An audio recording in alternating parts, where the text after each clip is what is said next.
अस्सलाम वालेकुम ख़ैर हज़रात, मैं उसरार अहमद कसाना। सबसे पहले मुख्तलिफ़ चीज़ें जो चल रही हैं उसका भी मैं तज़िया आपके सामने पेश करूँगा, लेकिन जो एक चीज़ जो मुझे बहुत से लोगों ने कही है, उन्होंने कहा जी कि आपने ये नया जो वेंचर शुरू किया है जिनो टीवी का, इसके बारे में आप बताते ही नहीं हैं। तो मैंने कहा यार मैंने बताया तो था, लेकिन फिर मैं भूल गया कि आपको याद दहानी भी ज़रूरी होती है। तो इसलिए आज से फिर मैं याद दहानी का सिलसिला शुरू कर रहा हूँ, इसलिए आप ये देख रहे हैं कि सामने आपके मैंने लिखा हुआ है, वेलकम टू जिनो टीवी। ठीक है जी? और ये जो जिनो टीवी है, इसको आपने पसंद भी करना है, इसको आपने शेयर भी करना है, इसके ऊपर आपने कमेंट्स भी करने हैं एंड मोस्ट इम्पोर्टेंटली ये आपने बताना है कि इसको हम कैसे बेहतर कर सकते हैं, इसको इसकी रीच को कैसे बेहतर कर सकते हैं, इसको एक्सपैंड कैसे कर सकते हैं। मेरा जो जो बेसिक प्लान है वो ये है कि इसको हम ज़्यादा से ज़्यादा मुख्तलिफ जगहों पे इसके जो सेंटर्स हैं वो बनाएँ और ये ग्लोबल चैनल जो है वो उसके तौर पर इसको देखा जाएगा। इंशाअल्लाह ताला अज़ीज़ आपकी दुआओं से और आपकी सपोर्ट के साथ मैं चाह रहा हूँ कि इसको मुख्तलिफ कंट्रीज़ में हम इनके जो वहाँ पे जो कॉरेस्पोंडेंट्स वगैरह हैं उनके साथ मिलके तो एक इसका नेटवर्क इस तरह का बनाया जाए जो कि एक ग्लोबल चैनल के तौर पर जो है वो सामने आए। तो इसमें आप ज़रा मुझे ज़रूर बताइएगा कि हम क्या कर सकते हैं और इसमें आपकी सपोर्ट जो है वो हमें बहुत ज़्यादा ज़रूरी होगी, हर लम्हे पे और हर वो कहते हैं ना every breath of the way and every step of the way आपकी जो सपोर्ट है, वो हमें चाहिए होगी और ज़ाहिर है कि अल्लाह ताला की ताईद और उसकी नुसरत अगर शामिल हाल हुई, तो इंशाअल्लाह हम अपने टारगेट्स को अचीव करेंगे। बहुत-बहुत शुक्रिया।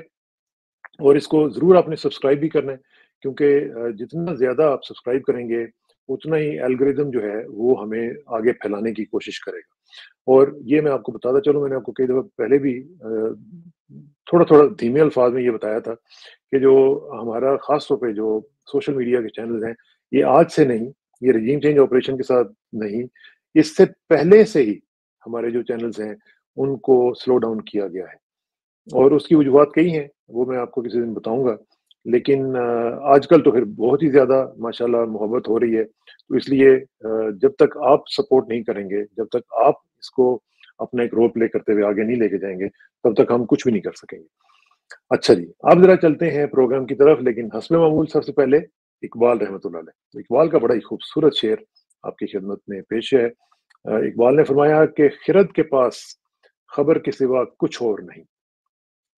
खिरद के पास खबर के सिवा कुछ और नहीं, तेरा इलाज नज़र के सिवा कुछ और नहीं। कितनी खूबसूरत बात की इकबाल ने। और गुलाम रसूल मेहर साहब इसके बारे में कहते हैं कि अक्ल यानी फ़लसफ़े के पास सुनी-सुनाई बातों के सिवा क्या रखा है? और तू ज़ौफ़ यकीन की जिस बीमारी में मुब्तला है, उसका इलाज किसी साहिब दिल की नज़र ही से ही हो सकता है। तो साहिब दिल, साहिब नज़र ये जो लोग हैं, ये बहुत ज़रूरी हुआ करते हैं आपकी ज़िंदगी में और जहाँ-जहाँ पे भी आपको मिलें, तो इनको आपने छोड़ना नहीं है। ये ज़िंदगी का आपको जो एक क्रक्स होता है ना, वो ये लोग बता दिया करते हैं। एक आधी जुमले में, एक आधी बात में, वो आपको ऐसी बात कर देंगे कि जो आपकी सारी ज़िंदगी बदल के रख देगी। तो जहाँ-जहाँ पे भी आपको ऐसा कोई शख्स मिले और ये लोग जो हैं, ये बहुत ज़्यादा आम नहीं होते। ये बहुत ख़ास किस्म के लोग होते हैं। इसलिए जहाँ पे आपको मिलें, उनकी कदर करें, उनसे सीखें, उनसे इल्म भी हासिल करें और इल्म के साथ-साथ उनकी जो बसीरत है, उसका नूर जो है वो आपके सामने आएगा। क्योंकि वो एक मेरे ख़्याल एक हदीस कुदसी है कि मोमिन की फ़िरासत से डरो कि वो अल्लाह के नूर से देखता है। हदीस कुदसी नहीं है, ये मेरे ख़्याल हदीस ही है। तो उसका मफ़हूम ये है कि मोमिन की फ़िरासत से डरो क्योंकि वो अल्लाह के नूर से देखता है। तो इसलिए जहाँ-जहाँ पे भी ऐसे लोग नज़र आएँ आपको, उनसे ज़रूर इस्तिफ़ादा करें। अच्छा जी, अब आ जाएँ ज़रा स्टोरीज़ की तरफ। स्टोरीज़ जो हैं, वो बड़ी सबसे पहली जो स्टोरी बल्कि मैं उसी से आगाज़ करता हूँ, वो ये है, बड़ा अफ़सोसनाक वाक़या हुआ है बाजोड़ में। और बाजोड़ में जो वाक़या हुआ है, आपको पता है कि साल की जो पहली ये जो पोलियो कैंपेन चल रही थी, उसमें पहले जो एक कैंपेन के तौर पर जो बहुत ही बड़ा हादसा हुआ है, वो ये है कि 6 जो पुलिस वाले हैं, वो शहीद कर दिए गए। अब देखें ये कितनी दुःख की बात है कि पोलियो जैसी बीमारी जो है, वो भी कंट्रोवर्शियल हो चुकी थी। यानी ये हमारा स्टेट का बेड़ा गर्क जो हुआ हुआ है, उसकी ये आप देख रहे हैं कि वर्स्ट एग्ज़ाम्पल ये है कि एक ऐसी बीमारी जो अ, यानी बदतरीन बीमारियों में से एक है, जो जिसको लग जाती है वो समझ लें उसकी ज़िंदगी बर्बाद हो। इसके बावजूद आपकी जो स्टेट की जो पॉपुलेशन है, जो लोग हैं, وہ ریاست کے اوپر یقین کرنے کے لیے تیار نہیں ہے کہ یہ کیا واقعتاً ان کو ٹیکے لگ رہے ہیں یا ان کے ساتھ کچھ اور ہو رہا ہے. تو یہ ہے کرائسس آف کانفیڈنس. تو یہ میں سمجھتا ہوں کہ یہ بہت بڑی ناکامی ہے ہماری ریاست کی کہ جو ہم اپنے لوگوں کو یہی نہیں بتا سکے کہ یہ آپ کے لیے مفید ہے.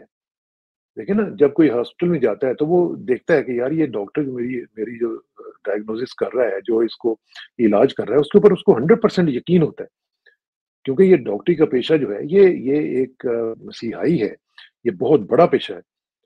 تو یہ کیا بات ہے کہ لوگ جو ہیں وہ ڈاکٹرز کی یا اس طرح کے جو ایکسپرٹس ہیں ان کی بات پہ یقین کرنے کے لیے تیار نہیں ہے.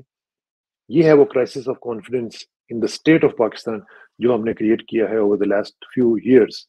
اور اس کا خمیازہ کون بھگت رہا ہے؟ عام بیچارے غریب لوگ جو ہے بھگت رہے, مارنے والے بھی اور مرنے والے بھی. مارنے والے جو ہیں ان کو یہ پتہ ہی نہیں ہے کہ یہ بیماری جو ہے کیا سے کیا ان کے لیے لے کے آئے گی پیغام, اور جو مر رہے ہیں بیچارے ان کو پتہ ہی نہیں کہ کیوں مارا جا رہا ہے ان کو.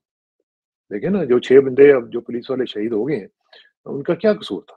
ان کا کوئی قصور نہیں تھا, لیکن وہ اس بینچ میں چڑھ گئے اور بیچارے وہ چلے گئے. لیکن بہر اس میں پھر بھی میں تو یہی کہوں گا کہ یہ ایک شہادت ہے, اور مومن کے لیے تو تحفہ جو ہے وہ موت جو ہے وہ تحفہ ہے, کیونکہ ترمذی کی حدیث ہے نا کہ تحفۃ المومن الموت, کہ مومن کے لیے موت جو ہے وہ تحفہ ہے. اور اللہ تعالیٰ ان کے درجات بلند کرے. اور ہماری بلیف ہے نا ہمارا کہ ہماری تقدیر میں یہ لکھا ہوا تھا, اور تقدیر پہ جو بلیو کر گیا اور اس کے اوپر عمل کر گیا تو وہ کامیاب ہو گیا. وہ کہتے ہیں نا, من آمن بقدر امن من القدر, کہ جو قدر پہ یعنی تقدیر کے اوپر ایمان لے آیا, امن من القدر, وہ تقدیر کی امان میں آ گیا. تو جب اس کی امان میں آ گیا تو اس کا مطلب ہے کہ سب کچھ ٹھیک ہو گیا. اللہ تعالیٰ قبول کرے ان کی یہ قربانی, اور اللہ تعالیٰ ہماری ریاست کو بھی یہ توفیق دے کہ وہ اپنے بندوں کے ساتھ, اپنے لوگوں کے ساتھ ایک ماں جیسا سلوک جو ہے وہ کرنے کی سوچیں. ان کو ستیلے بچوں کی طرح نہ سلوک کیا جائے, ان کے ساتھ پیار کے ساتھ تعلق جو ہے وہ استوار ہونا چاہیے. اچھا جی, ایک اور چیز جو آج بڑی امپورٹنٹ ہے وہ ہے پشاور ہائی کورٹ میں بلے کی ہیئرنگ ہے. اب یہ ایک معاملہ جو ہے یہ بڑا سینسٹیو ہو گیا ہوا ہے, کیونکہ یہ پہلی جماعت ہے جس کے الیکشنز کے اوپر اعتراض کیا ہے الیکشن کمیشن نے, ماشاءاللہ, جو کہ انتہائی مکروہ قسم کا فعل ادا کر رہا ہے. اور خیر وہ اکیلا نہیں ہے, باقی بڑے بڑے مکروہ کردار ادا کرنے والے ہیں اس وقت. تو لیکن اب یہ دیکھیں کہ ایک پارٹی جس نے الیکشن کروا بھی دی ہے, اس کے اوپر اب بہانہ بنا کے اب بلے کا اتنا بڑا ایک ایشو کریٹ کر دیا, کیونکہ یہ چاہتے نہیں ہے کہ پی ٹی آئی جو ہو الیکشن لڑے اور الیکشن میں ہو. تو اس لیے اب دیکھتے ہیں کہ پشاور ہائی کورٹ پہ کتنا پریشر آئے گا, اور بہت زیادہ پریشر تھا. پچھلا بھی آپ نے دیکھا کہ فیصلہ جو تھا وہ اوور ٹرن ہوا تھا, اور وہ جسٹس کامران صاحب جو تھے ان کا فیصلہ اوور ٹرن ہو گیا. اور آج دیکھتے ہیں اگر تو بلے کا نشان مل گیا تو پھر جو ہے معاملات دوسری طرف چلے جائیں گے, اور اگر الیکشن میں یہ بلے کا نشان نہیں ملا آج تو پھر پی ٹی آئی کے پاس یہ آپشن ہوگی کہ وہ will go back to the supreme court. اور سپریم کورٹ میں کون بیٹھا ہوا ہے؟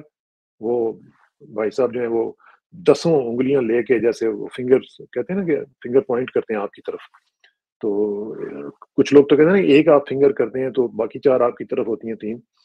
تو یہ جو ہے یہ بھائی صاحب جو ہیں یہ 10 کی 10 لے کے پی ٹی آئی کی طرف بیٹھے ہوئے ہیں, اور ایسے کر کے بیٹھے ہوئے ہوتے ہیں. خود ان کی بیوی کہتی ہے کہ ان کو بیٹھنا نہیں آتا. تو اب کیا کیا جائے؟ وہاں پہ آج آپ نے دیکھ لیا, پڑھ لیا کہ لطیف کھوسہ کے ساتھ کیا سلوک تھا. ہاں یہ بات درست ہے کہ لطیف کھوسہ صاحب واز ناٹ پریپیئرڈ ایکچولی, اور جو ان کا مقام ہے, جو ان کا سیاست میں اور پھر وکالت میں مقام ہے, دونوں کی انہوں نے تھوڑی سی آج میرا خیال ہے زیادتی کی کہ بالکل وہ پریپیئرڈ نہیں تھے. تو اب دیکھتے ہیں کہ اب پی ٹی آئی کو ہوش آتی ہے کہ نہیں. ان کے وکلاء کو پتہ نہیں کیا کوئی نظر لگی ہے, کیا ہوا ہے, یا ان کے انٹرسٹ تھوڑے سے ذرا چینج ہوئے ہیں, یا کچھ اندر کھاتے کچھ اور چیزیں چل رہی ہیں. میں اس کی طرف ابھی نہیں جاتا, آپ اشارہ ہی سمجھ لیں. تو یہ بھی چیزیں چل رہی ہوتی ہیں. تو یہ دیکھتے ہیں اس میں کیا ہوتا ہے. اور اگر تو یہ بھی مسئلہ ہے کہ اگر بلے کا نشان مل گیا تو پھر ایک اور سینیریو بھی ہو سکتا ہے کہ الیکشن جو ہیں وہ ہوں ہی نہ, اور اگر ہوں تو پھر پی ٹی آئی مائنس ہو جائے گی, کیونکہ پی ٹی آئی کے لیے ایک جو ہے نا وہ گڑھا وہ تیار ہو چکا ہے. وہ جو میں نے آپ کو 2-3 دن پہلے بتایا تھا نا کہ ایک کمیٹی بنا دی گئی ہے جس میں جناب محترم काकड़ साहब भी हैं, उसमें वज़ीर दाखिला के तौर पर, फिर उसमें वज़ीर कानून भी हैं, वज़ीर इत्तलात भी हैं। तो वो जो कमेटी है वो एक डंडा लेके और खंजर लेके और कुहाड़ा जो भी कह लें आप, वो लेके खड़ी हुई है कि जैसे ही इनको इधर से रिलीफ मिलेगा तो वो मारेंगे और इनको, क्योंकि ये तयशुदा बात है कि इन्होंने पीटीआई की जीत जो है वो इनको मंजूर नहीं है अभी फॉर द टाइम बिंग। अच्छा, अब जो मैंने आपको कहा कि जो पीटीआई के साथ एटीट्यूड है चीफ जस्टिस साहब का, वो इतना ब्लैटेंट और इतना उसमें उरियानी आ चुकी हुई है, यानी बिल्कुल नंगे होके आ गए हैं सब लोग, कि मैं हैरान हूँ कि अक्सर लोग कहते हैं जी कि फलां एक्सपोज हो गया, फलां एक्सपोज हो गया। एक ये तबका था जिसका अभी पता नहीं था ये कैसे बैठते हैं, कैसे लेटते हैं और कैसे खड़े होते हैं, वो तो खैर कम ही होते हैं। लेकिन ये नहीं पता था कि इनका मयार क्या है। और मैं भी यकीन करें, हालाँकि हमने सारी ज़िंदगी जर्नलिज़्म में गुज़ार दी है। मेरा भी कुछ एक खुशगुमानी सी थी कि नहीं ये मतलब ठीक लोग होंगे इसमें। तो अब आके पता चल रहा है कि कैसे बेड़ा गर्क हुआ है हमारे पाकिस्तान का। ये एक जगह पे नहीं हुआ, ये सारे का सारा बेड़ा गर्क हुआ। और वही बात है ना कि वक़्त करता है परवरिश बरसों, हादसा एकदम नहीं होता। ये कितने सालों की कहानी है। ये तबाही जो है ये आज से नहीं शुरू हुई। ये इसकी प्लानिंग की गई है, बाकायदा हमने मनसूबा बंदी करके तबाही अपनी की है। तो इसमें ये जो आज माशाल्लाह जिनको क्लीन चिट दी है इन्होंने काज़ी साहब ने, नवें नकोर होके आ गए ने वो। और अब ये देखिएगा कि अब वो क्या करेंगे, क्योंकि अब वो नया उनको हौसला मिल गया कि ये जो सिस्टम है, ये उनके घर की बांदी है, जिस तरह चाहेंगे इसको मोड़ेंगे, जिस तरह चाहेंगे इसको मरोड़ देंगे, कोई इनके सामने बोलने वाला नहीं है। आपको मैंने बताया था ना कि आज से कोई समझ लें कोई 25-30 साल पहले की बात है। तो 25 से भी ज़्यादा साल की बात है कि वो एक दौर था कि जब ब्यूरोक्रेट्स जो थे, वो इनके घर के बाहर खड़े रहते थे, बैठे रहते थे कि जनाब मियाँ साहब निकलेंगे तो ਅਸੀਂ ਉਹਨਾਂ ਦੇ पैर शैर हथ लावांगे और उन्होंने कहेंगे जनाब। और एक मैंने आपको बताया था कि एक ब्यूरोक्रेट थे, वो कहते थे कि मैं आपके घर का कुत्ता हूँ। तो ये उस ज़माने की बात है, जब इन्होंने उस वक़्त इतना सिस्टम को जकड़ लिया हुआ था। तो अब आप देखें कि कितना उसका फैलाव हो चुका हुआ होगा। जिन लोगों को उस वक़्त इन्होंने भर्ती किया था, वो अब 22वें में और 21वें में और कुछ रिटायर हो चुके होंगे। तो ये सारे के सारे इनके लिए काम करते हैं। अच्छा जी, दूसरा ये है कि दूसरी जो बड़ी इम्पोर्टेंट स्टोरी है ना, वो ये है कि ये जो मैंने आपको बताया ना कि ये जो खबर है ना नवाज़ शरीफ वाली कि उसको क्लीन चिट मिल गई है, ये इतनी बड़ी खबर नहीं है। ये तो पता था, नज़र भी आ रहा था। बड़ी खबर ये है कि राइट देयर एंड देन जैसे ही ये खबर आती है, कौन मिलता है उनको जाके? उनको मिलते हैं यूके की हाई कमिश्नर। और फिर आपने ये भी देखा होगा कि अमेरिकी सफ़ीर भी बहुत एक्टिव हुए हुए हैं। अब ये जो एक्टिविटी है, ये ऐसे नहीं हो रही। आप बताएँ, जब भी कभी आप किसी आदमी को कोई फ़ेवर देते हैं, आपको किसी ने कहा कि आप प्लीज़ मेरा काम कर दें, आपने उसका काम करवा दिया, तो फिर आप चाहते हैं कि फ़ौरन आप उसको बता दें कि भई काम हो गया ना, हुण खुश हो तुसीं, ठीक हो? ये वही रिपोर्ट थी कि वो देने आए थे कि जनाब देखा है, हमने आपसे वादा किया था ना लंदन प्लान में कि ये चीज़ें डिलीवर करेंगे, ये चीज़ें हम आपकी करके देंगे, आपको क्लीन चिट मिलेगी, आपको क्लीन वे मिलेगा, आपको कोई रोकेगा नहीं, कोई टोकेगा नहीं। Now this is the job you have to do. वो कहते हैं ना कि there are no free lunches, वो इनके यहाँ कभी भी नहीं होते। अब इसके बदले में जो कुछ उन्होंने लेना है, वो उन्होंने लेना है। और उसमें बहुत सारी चीज़ें हैं, उसमें उसकी तफ़सील में मैं फिर किसी दिन जाऊँगा। लेकिन ये आप ये ज़रा देख लें कि राइट अवे उनको जो मिल रहे हैं, ये सबसे बड़ी स्टोरी। और मैं जब से ये खातून आई हैं, मैं आपको बता रहा हूँ कि इसका बैकग्राउंड क्या है। ये और ख़ास तौर पे जो अमेरिकी सफ़ीर हैं, उनका भी आपको पता है, वो जहाँ-जहाँ पे भी गए हैं, उन्होंने वहाँ-वहाँ पे अपने-अपने कारनामे अंजाम दिए हैं और बड़े-बड़े ज़बरदस्त कारनामे अंजाम दिए। और ये खातून भी उसी कैटेगरी में है। तो इसलिए अल्लाह ताला इनके शर से बचाए, क्योंकि मुझे जो लग रहा है, प्लान जो है वो बहुत ही खतरनाक है। अब ये प्लान कैसे थ्वाट होगा? ये आपका आपका चैलेंज है। वो चैलेंज ये है कि पाकिस्तान की अवाम जो है, वो खड़े हो जाएँ।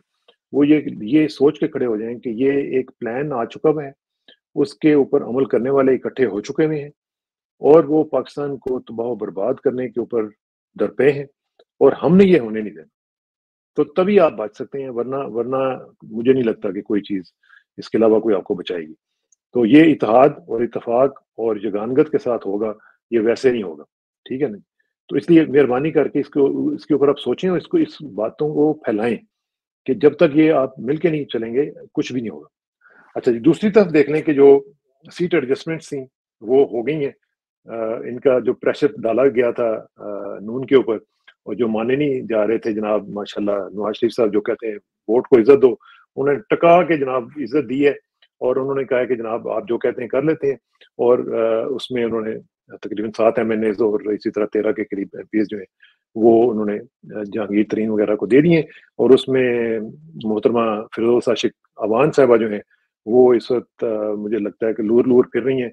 उनको कुछ पता नहीं है कि उनके साथ क्या होने जा रहा है। क्योंकि जब आप इस तरह की हरकतें करते हैं, ये वो धब्बे हैं कि जो पाकिस्तान की सियासत के इतने मकरूह चेहरे हैं।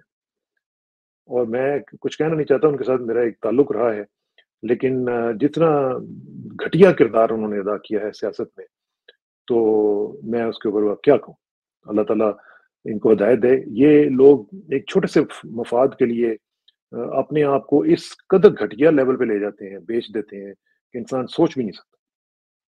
तो ये जो सूरत-ए-हाल है, इसमें नवाज़ शरीफ साहब का बेड़ा ही गर्क हो गया, क्योंकि उनके जो अपने लोग हैं, आप देखिए ना, याद सादक को टिकट ना देना, यानी याद सादक जो, वो आपको पता है कितनी बड़ी स्टेटमेंट उसने दी थी, जनरल बाजवा के बारे में, कि पसीने छूटे हुए थे, टाँगें काँप रही थी। उस बंदे ने इतना बड़ा रिस्क लिया इनके लिए, उसको उन्होंने टिकट नहीं दिया। ये मेरे ख्याल है दूसरे जावेद हाशमी बनने जा रहे हैं। एनीवे लेट्स सी, देखते हैं क्या होता है। अच्छा जी, एक और चीज़ जो है वो बड़ी इंपॉर्टेंट हुई है, वो ये है कि इमरान खान ने कहा कि आज उनकी मुलाकात जब हुई है सहाफ़ियों से, तो उन्होंने कहा ये जो मेरा इकोनॉमिस्ट वाला आर्टिकल था, ये आर्टिफिशियल इंटेलिजेंस यानी एआई जनरेटेड था। तो इससे अब फिर मज़ीद जान निकल गई है। मैं देख रहा था कि इकोनॉमिस्ट जो है ना, वो टचकरें कर रहा है इनके साथ, ख़ास तौर पे ये जो सोलंकी है ना, जो बिल्कुल तबाह बर्बाद हो चुका है अपने नज़रियाती एतबार से। वो इकोनॉमिस्ट इनको बार-बार छेड़ता है। ये कहते हैं जी कि ये हो गया, वो हो गया, कैसे आ गया आर्टिकल बाहर, और ये और वो। और वो फिर थोड़ी देर के बाद एक और उसमें से स्निपेट निकालते हैं और उसको ट्वीट कर देते हैं। फिर उसके ऊपर 2 मिलियन 3 मिलियन व्यूज़ आ जाते हैं। फिर वो थोड़ी देर के बाद एक और निकालते हैं, फिर ये बैठे रहते हैं। अब ये देखते हैं, वो साँप गुज़र गया हुआ है ना, अब ये पीट रहे हैं उसकी लकीर को। तो इनको ये नहीं समझ आ रही, असल में इनका एक्सपोज़र तो है नहीं। इनको इंटरनेशनल मीडिया का पता नहीं कैसे हैंडल करते हैं। हम जैसे जो गरीब हैं, फ़कीर हैं, हमें थोड़ा-सा अंदाज़ा है कि इंटरनेशनल मीडिया कैसे वर्क करता है, क्योंकि हमने इनके साथ काम किया हुआ है। तो ये इनको अंदाज़ा है नहीं कि ये इकोनॉमिस्ट या इस तरह ये समझते हैं कि जैसे मीर शकील को ब्लैकमेल कर दिया और उसको पैसे लगा दिए, जिस तरह इकोनॉमिस्ट भी हो जाएगा। तो that is not how it works. तो सोलंकी साहब, मेरा ख़्याल है आपको थोड़ा-सा ज़रा सोचना पड़ेगा कि आप क्या कर रहे हैं। अच्छा जी, एक और बड़ी डिस्टर्बिंग खबर आई है, वो है कि बैरिस्टर अब्दुल्ला मुमताज़ काहनू जो हैं, उनको अगवा कर लिया गया है। और वो एक जद्दा से जब वो निकले हैं, वो अपनी वीडियो करके गए हैं और कहा है कि मैं जा रहा हूँ पाकिस्तान इलेक्शन लड़ने के लिए। और वो जब वहाँ पे उतरे हैं, तो उनको अगवा कर लिया गया है। और ये बाकायदा अगवा है, क्योंकि ये इंटरनेशनली अब प्रूवन है कि जद्दा एयरपोर्ट से एक बंदा जा रहा है, और जब वो वहाँ पे पहुँचा है, तो वो गायब हो गया। तो इसलिए ये पाकिस्तानी अथॉरिटीज़ को इसके बारे में ज़रा ख़्याल रखना पड़ेगा, क्योंकि ये इसमें इंटरनेशनल इदारे और ख़ास तौर पे सऊदी अरब की एजेंसीज़ और सब लोग जो हैं, ये उनके रिकॉर्ड पे होगा कि एक बंदा गया है वहाँ पे और वो गायब हो गया। कैसे हुआ गायब? तो ये सूरत-ए-हाल जो है, ये बड़ी खतरनाक है। ये हमें सोचना चाहिए कि हम कर क्या रहे हैं। मुझे तो ये यकीन करें, मेरी सारी ज़िंदगी जो है वो बाहर गुज़र गई, हम देखते रहे हैं कि क्या-क्या चीज़ें हो रही हैं। ये हमारे जो आजकल के हुक्मरान हैं ना, इनको ये पता ही नहीं है कि ये दुनिया में रहते हैं। ये इंटरकनेक्टेड वर्ल्ड है भाईजान, ये ग्लोबल विलेज है। ये जो आप छोटा-सा भी काम करते हैं, उसके इम्पैक्ट जो है वो हर जगह पे फ़ील होता है। और उसका आपने मुज़ाहरा देख लिया ना, आज आपने देख लिया कि कैसे डॉन की स्टोरी मैं आपको बताता हूँ, कि कैसे पाकिस्तान को उन्होंने डेज़िग्नेट कर दिया है कि जी आप तो हैं पर्टिकुलर कंसर्न वाले मुल्क। और ये मैं थोड़ा-सा आपको दिखाता हूँ, और फिर मैं ज़्यादा नहीं करूँगा ताकि आप बोर ना हो जाएँ।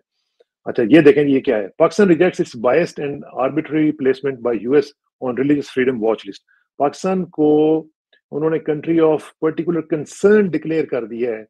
एक बार फिर, ये नवंबर में भी उन्होंने किया था, और अब उन्होंने फिर डिक्लेयर कर दिया, सीपीसी जिसको कहते हैं। और ये स्टेट डिपार्टमेंट जिनके ये बड़े जाके चौंचले करते हैं ना, उन्होंने कहा जी और चुप हो फिर, ठीक है?